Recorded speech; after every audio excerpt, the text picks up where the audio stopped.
Selamat hari Minggu Romo Agung. Sudah lama nih nggak jumpa ya. Ini Romo Agung. Romo Agung ini kan terkenal dengan suka buat tuh film-film pendek ya. Sejak ketika menjadi ketua Komsos Uskupan Agung Semarang tuh keren-keren tuh karyanya.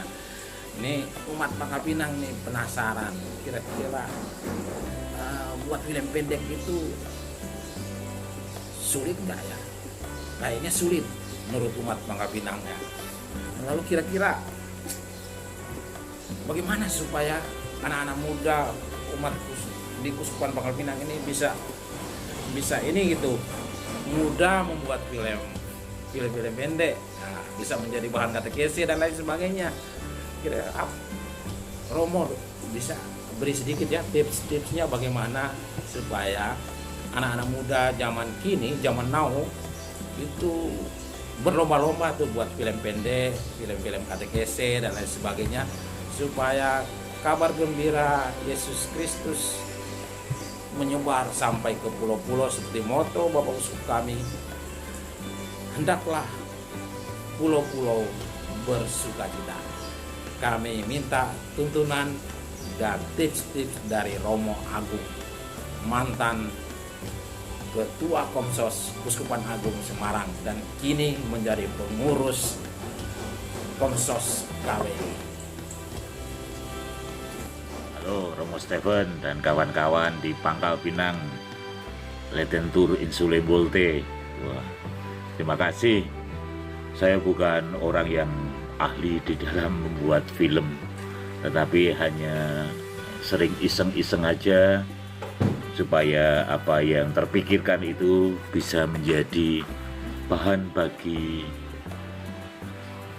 banyak orang, sekaligus juga menjadi penyemangat bagi orang muda untuk berbuat. Saya yang tidak mempunyai kemampuan pun bisa melakukan sesuatu, apalagi teman-teman muda yang mempunyai daya kreativitas yang luar biasa pasti akan bisa berkarya jauh lebih baik. Nah, trik untuk membuat film pendek itu yang pertama adalah temukan gagasan yang jelas. Gagasan yang jelas, filmku itu mau ide ceritaku itu mau seperti apa. Nah, kalau teman-teman itu mempunyai banyak ide, rumuskan dulu dalam beberapa kalimat, lalu jadikanlah itu menjadi satu kalimat. Nah, satu kalimat ini yang menjadi ide pokok di dalam membuat film pendek. Lalu dari satu kalimat itu dipecah menjadi misalnya 3 kalimat, menjadi scene pertama, scene kedua, scene ketiga, atau seterusnya. Tetapi yang utama adalah idenya harus jelas. Yang kedua, yang namanya karya audiovisual, maka 2 hal itu yang harus perlu dilihat di situ. Yang pertama visual dengan gambar video yang jelas dan bagus. Yang kedua audionya juga harus jelas. Jangan sampai kita membuat karya audiovisual sudah gambarnya bagus sekali tetapi audionya tidak bagus, sehingga orang yang melihat itu merasa tidak nyaman.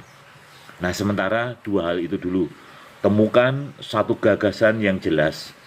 Yang kedua, buatlah audio dan visualnya yang juga jelas.